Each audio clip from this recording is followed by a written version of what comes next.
దేశంలో చాలా middle class families ఐఐటీలో తమ పిల్లలు చదువుకుంటే పెద్ద కంపెనీస్లో జాబ్ వస్తుంది, మంచి శాలరీ ఉంటుందని భావిస్తారు.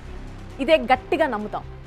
ఐఐటీలో ఇంజనీరింగ్ చదువుకున్న ఎంతో మంది పేద మధ్యతరగతి విద్యార్థులు కోట్లలో జీతాలు సంపాదిస్తున్న ఇన్స్పిరేషనల్ స్టోరీస్ కూడా ఉన్నాయి. కానీ ఇప్పుడు ఆ సిచ్యువేషన్ లేదు. ఎందుకలా? ఫుల్ డీటెయిల్స్ చూద్దాం ఇవాల్టి వ్యూలో. Welcome to the view. నేను రూపా Indukuri.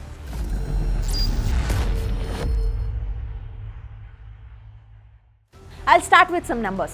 Recently, India Employment Report 2024 ప్రకారం అందరూ షాక్ అవ్వాల్సిందే కొన్ని డీటెయిల్స్ చూస్తే. ఈ రిపోర్ట్ ప్రకారం ఇండియాలో ఇప్పుడు బాగా చదువుకున్న యువతకు ఉద్యోగం లభించడం కష్టం. వినడానికే కొంచెం ఆశ్చర్యంగా ఉంది. ఎందుకంటే బాగా చదువుకుంటే మంచి ఉద్యోగం వస్తుందని మన సమాజంలో అందరూ భావిస్తుంటాం. కానీ ఈ రిపోర్ట్ ఫైండింగ్స్ ఒక్కసారి చూడండి, మీకే అర్థమవుతుంది. దేశంలో ఉన్నత డిగ్రీలున్న నిరుద్యోగ యువత శాతం 29.1% ఉండగా 10th క్లాస్ లేదా ఇంటర్మీడియట్ వరకు చదువుకున్న వారిలో నిరుద్యోగుల శాతం 18.4%. అదే చదువుకోని యువత శాతం కేవలం 3.4%. సో ఏమర్థమైంది? క్లియర్గా చెప్పాలంటే మన దేశంలో చదువుకోని యువత కంటే కాలేజీలకు వెళ్ళి డిగ్రీ పూర్తి చేసిన యువతలో 9 రెట్లు ఎక్కువ నిరుద్యోగులుగా ఉన్నారు. ఈ రిపోర్ట్లో ఇంకొన్ని ఇంట్రెస్టింగ్ డీటెయిల్స్ ఉన్నాయి. దేశంలోని మొత్తం నిరుద్యోగుల్లో 83% యువకులున్నారు. అలాగే 2022లో మొత్తం నిరుద్యోగుల్లో 65.7% చదువుకున్న యువకులుండగా 20 ఏళ్ల క్రితం ఈ పర్సంటేజ్ 54% ఉంది. దేశంలో నిరుద్యోగ సమస్య ఎంతగా పెరిగిపోయిందంటే ఐఐటీస్లో చదువుకున్న వారికి కూడా ఉద్యోగాలు దొరకడం లేదు. తాజాగా 2023-24 అకాడమిక్ ఇయర్కు గాను ఐఐటీ బాంబే ప్లేస్మెంట్స్లో 36% ఉద్యోగాలు లభించలేదు. ఈ ప్లేస్మెంట్స్ కోసం 2000 మెంబర్స్ అప్లై చేసుకుంటే 712 మందికి రిక్రూటర్స్ నో జాబ్స్ అని చెప్పేశారు. ఇలా ఈ ఒక్క సంవత్సరం మాత్రమే కాదు, 2023లో కూడా 33% మందికి ఉద్యోగాలు రాలేదు. ఐఐటీలో చదువుకున్న వారందరికీ 100% ప్లేస్మెంట్స్ దొరుకుతాయని ఇంతకాలం మనం వింటూ వచ్చాం. కానీ ఇప్పుడు ఆ సిచ్యువేషన్ ఉండదని దీంతో తేలిపోయాయి. ఐఐటీ బాంబేతో పాటు మిగతా ఐఐటీ క్యాంపస్లలోని సిచ్యువేషన్ కూడా ఒక్కసారి చూద్దాం. 2023లో ఐఐటీ ఢిల్లీలో 40%, ఐఐటీ కాన్పూర్లో 31% స్టూడెంట్స్కు క్యాంపస్ ప్లేస్మెంట్స్లో జాబ్స్ దొరకలేదు. ఇప్పుడంతా వింటే మీకే అర్థమవుతుంది, మీరెంత ఎక్కువ చదువుకుంటే మీకు ఉద్యోగం లభించే ఛాన్స్ అంత తక్కువ అని. ఐఐటీస్ అంటే ప్రపంచవ్యాప్తంగా మంచి క్వాలిటీ ఎడ్యుకేషన్కు పేరుగల ఇన్స్టిట్యూషన్స్. మరి ఇంత పెద్ద కాలేజెస్లో ఈ పరిస్థితి ఉంటే చిన్న చితక కాలేజెస్లో చదువుకునే వారి సిచ్యువేషన్ ఏంటి? ఇక్కడ మనందరికీ ఎదురయ్యే పెద్ద ప్రశ్న ఏంటంటే, కాలేజెస్కు వెళ్ళి చదువుకుని సంపాదించిన డిగ్రీలకు విలువ ఉందా లేదా? ఉంటే అది ఎంత? Let's do some interesting math. యావరేజ్గా హైదరాబాద్ లాంటి సిటీస్లో ఒక కాలేజ్లో ఇంజనీరింగ్ కంప్లీట్ చేయాలంటే 6 నుంచి 8 లక్షలు ఖర్చు అవుతుంది. ఇంజనీరింగ్ చేశాక నెలకొచ్చే యావరేజ్ శాలరీ 20 నుంచి 30 వేలు. ఇది సాధారణ కాలేజీలో చదువుకునే వారి సిచ్యువేషన్. మరి ఐఐటీలో రియాలిటీ ఎలా ఉందో ఒకసారి చూద్దాం. కెరీర్ 360 కంపెనీకి చెందిన మహేశ్వరి పెరి ఇండియాలోని అన్ని ఐఐటీ ప్లేస్మెంట్స్ 2021 డేటాని అనలైజ్ చేశారు. ఈ అనాలిసిస్ చూస్తే ఐఐటీ ఇన్స్టిట్యూషన్స్లో లక్షలు ఖర్చు పెట్టి 4 సంవత్సరాలు చదువుకుంటే 21% విద్యార్థులకు జాబ్స్ రావడం లేదు. ఈ సమస్యకు అసలు కారణం ఐఐటీల్లో ఉపయోగం లేని కోర్సులు చేయడం లేదా స్టూడెంట్స్లో కావాల్సిన స్కిల్స్ లేకపోవడం. ఐఐటీ రూర్కీ డేటా ఒకసారి చూద్దాం. ఈ అనాలిసిస్ ప్రకారం ఇంజనీరింగ్ ఫిజిక్స్ కోర్స్ చేసిన 60% స్టూడెంట్స్, సివిల్ ఇంజనీరింగ్ కోర్స్ చేసిన 35% స్టూడెంట్స్, ఇండస్ట్రియల్ ఇంజనీరింగ్ కోర్స్ చేసిన 33% స్టూడెంట్స్కు జాబ్స్ రాలేదు. ఐఐటి ఖరగ్పూర్లో బయోటెక్ ఇంజనీరింగ్ చదివిన 55% స్టూడెంట్స్, ఏరోస్పేస్ ఇంజనీరింగ్ చదివిన 33% స్టూడెంట్స్, సివిల్ ఇంజనీరింగ్ చదివిన 33% స్టూడెంట్స్కు ప్లేస్మెంట్స్లో జాబ్స్ దక్కలేదు. ఇక మన ఐఐటి హైదరాబాద్లో మెటలాజికల్ ఇంజనీరింగ్ చదివిన 77% స్టూడెంట్స్, సివిల్ ఇంజనీరింగ్ చదివిన 57% స్టూడెంట్స్, కెమికల్ ఇంజనీరింగ్ చదివిన 41% స్టూడెంట్స్ నిరుద్యోగులుగా మిగిలిపోయారు. అదే ప్రెస్టీజియస్ ఐఐటి కాన్పూర్లో మెటీరియల్ సైన్స్ ఇంజనీరింగ్ కోర్స్ చేసిన 48% స్టూడెంట్స్, బయో ఇంజనీరింగ్ కోర్స్ చేసిన 44% స్టూడెంట్స్కు జాబ్స్ రాలేదు. ఇక ఐఐటి మెడ్రాస్ సిచ్యువేషన్ చూస్తే మెటలాజికల్ ఇంజనీరింగ్ చదివిన 41% స్టూడెంట్స్, ఇంజనీరింగ్ ఫిజిక్స్ చేసిన 46% స్టూడెంట్స్, ఓషన్ ఇంజనీరింగ్ చదివిన 37% స్టూడెంట్స్కు ప్లేస్మెంట్స్లో జాబ్స్ దక్కలేదు. సో ఫైనలీ డేటాని ఒకసారి అనలైజ్ చేస్తే కోర్ ఇంజనీరింగ్ స్టూడెంట్స్కు ప్లేస్మెంట్స్లో జాబ్ రావడం కష్టమే. అంటే మన దేశంలో మ్యానుఫ్యాక్చరింగ్ సెక్టార్, కన్స్ట్రక్షన్ సెక్టార్లో దేశంలోని టాప్ ఇంజనీరింగ్ కాలేజెస్లో చదివిన టాప్ క్లాస్ కోర్ ఇంజనీర్స్కు జాబ్స్ దొరకడం లేదు. కానీ చాలామంది రిక్రూట్మెంట్ ఎక్స్పర్ట్స్ ప్రకారం పెద్ద పెద్ద కాలేజెస్లో చదువుకుంటే సరిపోదు. ఇప్పుడు కంపెనీలు కావాలనుకునేది మంచి స్కిల్స్ ఉన్న విద్యార్థులు. ఇంతకుముందు మనం సామాన్య కాలేజెస్లో ఇంజనీరింగ్ చేస్తే ఎంత శాలరీ వస్తుందో చూసాం. ఇప్పుడు ఐఐటీస్లో చదువుకునే వారి శాలరీస్ ఒక్కసారి చూద్దాం.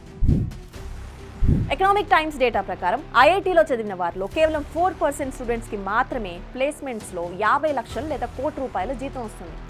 ఈ 4% గురించే మనమంతా న్యూస్ పేపర్ హెడ్లైన్స్లో చూస్తూ ఉంటాం. ఐఐటీ, ఐఎం క్యాంపస్ ప్లేస్మెంట్స్లో ఒక్కొక్కరికి కోట్లలో జీతాలని. ఈ 4% టాలెంటెడ్ స్టూడెంట్స్ను చూసే అందరూ ఐఐటీల్లో సీట్లు సాధించాలని కష్టపడి చదువుతూ ఉంటారు. మరి మిగతా 96% స్టూడెంట్స్కు ఎలాంటి శాలరీస్ లభిస్తున్నాయో ఒక్కసారి చూద్దాం. ఈ మిగతా 96%లో 54% స్టూడెంట్స్కు 10 లక్షల నుంచి 16 లక్షల పర్ యానం శాలరీ జాబ్స్ దక్కుతున్నాయి. అంటే ఐఐటీలో చదువుకునే దాదాపు సగం మంది నెలకు యావరేజ్గా ₹1,00,000 జాబ్ చేస్తున్నారు. మిగతా 45% స్టూడెంట్స్కు కంపెనీస్ యావరేజ్గా 6 to 8 lakh salary packages offer చేస్తున్నాయి. అంటే నెలకు 50,000 మాత్రమే. మరి ఇలాంటి శాలరీస్ పొందే స్టూడెంట్స్ గురించి న్యూస్ హెడ్లైన్స్లో ఏముండదు. And one more important thing, high salaries పొందేవారిలో ఎక్కువగా కంప్యూటర్ సైన్స్, ఎలక్ట్రానిక్ కోర్సెస్ చేసిన వారే ఉంటారు. ఈ విషయంలో ఐటీ కంపెనీస్ తెలివిగా ఆలోచిస్తున్నాయి. ఐఐటీస్లో రిక్రూట్మెంట్ తగ్గించేసి ఇతర ప్రైవేట్ కాలేజెస్ నుంచి ఫ్రెషర్స్ను తక్కువ శాలరీస్కే హైర్ చేసుకుంటున్నాయి. అండ్ ఆల్సో ఐఐటీస్లో సీట్స్ డిమాండ్ పెరగడంతో గత కొన్ని సంవత్సరాల్లో కొత్త ఐఐటీ క్యాంపస్లు వచ్చాయి. ఈరోజు ఇండియాలో మొత్తం 23 ఐఐటీ కాలేజెస్ ఉన్నాయి. కానీ ఈ కొత్త ఐఐటీ క్యాంపస్లలో అన్ని రకాల ఫెసిలిటీస్ లేవు, మంచి ఫ్యాకల్టీ లేరు. మైక్రోసాఫ్ట్, గూగుల్ లాంటి కంపెనీలు ప్లేస్మెంట్స్ కోసం రావడం లేదు. ఇలాంటి సిచ్యువేషన్స్లో తమ స్టూడెంట్స్కు ప్లేస్మెంట్స్ చూపించేందుకు ఫిబ్రవరి 2024లో సంస్థలు ఎన్నో కష్టాలు పడాల్సి వచ్చింది.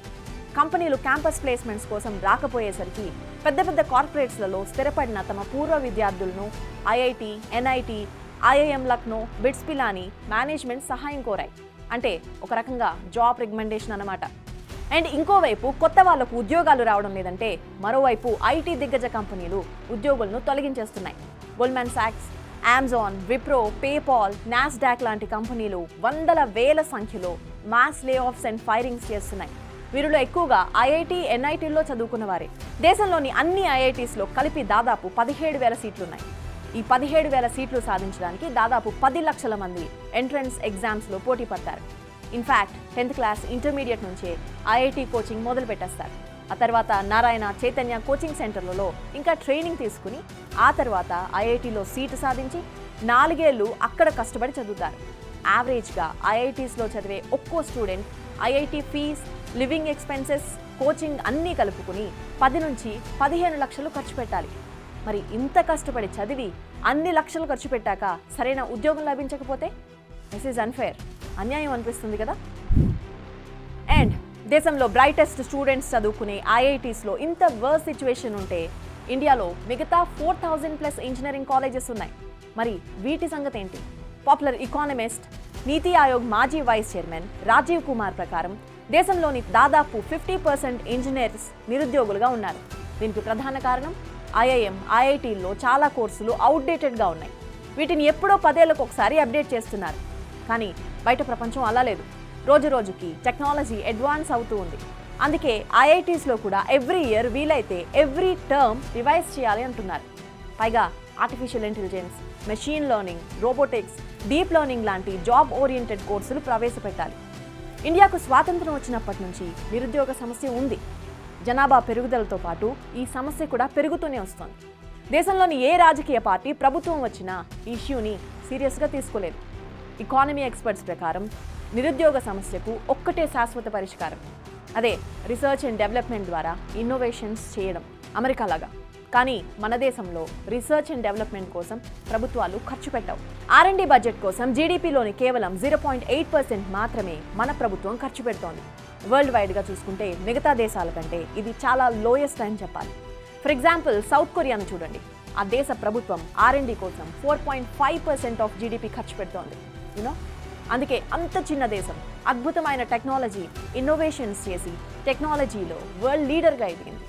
అందుకే మన దేశంలో కూడా ఇంజనీరింగ్ కాలేజీల్లో ఆఫర్ చేసే కోర్సెస్ రీఇవాల్యుయేట్ చేయాల్సిన అవసరం ఉంది. సివిల్, మెకానికల్ లాంటి కోర్ ఇంజనీరింగ్ కోర్సెస్లో కూడా ఆటోమేషన్, ఏఐని ఇంటిగ్రేట్ చేయాలి. దీనివల్ల స్టూడెంట్స్ స్కిల్స్ పెరుగుతాయి, క్వాలిటీ ఆఫ్ ఎడ్యుకేషన్ పెరుగుతోంది. ఈ విషయాన్ని మన ప్రభుత్వాలు సీరియస్గా తీసుకోవాలి. ఉద్యోగాలు కల్పించేందుకు కొత్త మార్గాలు అన్వేషించాలి.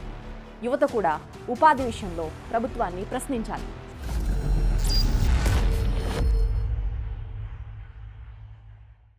ఇలాంటి మరిన్ని ఇంట్రెస్టింగ్ టాపిక్స్ కోసం ఇప్పుడే సబ్స్క్రైబ్ చేయండి బిగ్ టీవీ ద వ్యూ ఛానల్ని.